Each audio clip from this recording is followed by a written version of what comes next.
Magandang umaga guys. Araw ng linggo guys. Pitsa 14 ng September. Katatapos na ng binulugan namin to guys. Ayan o. Yung mga sago-sago niya lumalabas talaga sa barako. Yung puti na yan. Yan yung laman sa ano ayan to. Tulo-tulo pa nga eh. O ayan o. Palalabas lang. Hindi ko nakapakita sa inyo na. O. Ayan guys sana guys mabuo ito. Hindi ko pinakain to kasi sabi na bawal pakainin. Yun naman talaga kagalian namin guys, hindi ako nagpapakain. Ngayon mamayang hapon bibili naman ako ng page na dami biig para sa kanya. Hindi ko napakainin to siya guys ng ano yung niluluto namin dahil nga bawal marami. Ito lang munang dalawa, yung dalawang inahin ko ang pakainin ko doon. Kaya ito guys, antabayan na namin. Ito, i-update ko kayo sa development nito kung matuloy talaga ito sa pagkabuntis. Sana matuloy dahil alam mo naman mahirap din talaga yung magbantay o mag-alaga sa ating mga alaga.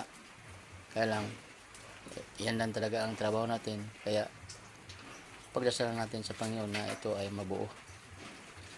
Ito na guys yan. Salamat ako sa Panginoon na tamang-tama lang talaga guys dahil ayaw maglabas ng may-ari ng barako na maulan dahil takot mabasa. Eksakto lang talaga guys nung tapos ng kasta nakauwi na umulan.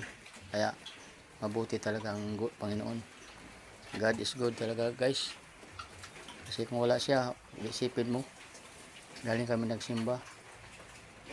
Pagdating namin dito naayos ko pa yung mga ano dahil laki ng barako di ba kasi halos dito sa pinto. Ayan sawa ng Diyos, ito na tagumpay ang ginagawa namin pagpapakasta sa kanya. Another 112 days na naman ang hintayin natin dito namin dito guys. Kaya antabayan nyo kami guys dahil kami yung ano ito 112 days ito guys, mga anak na hanggang 114.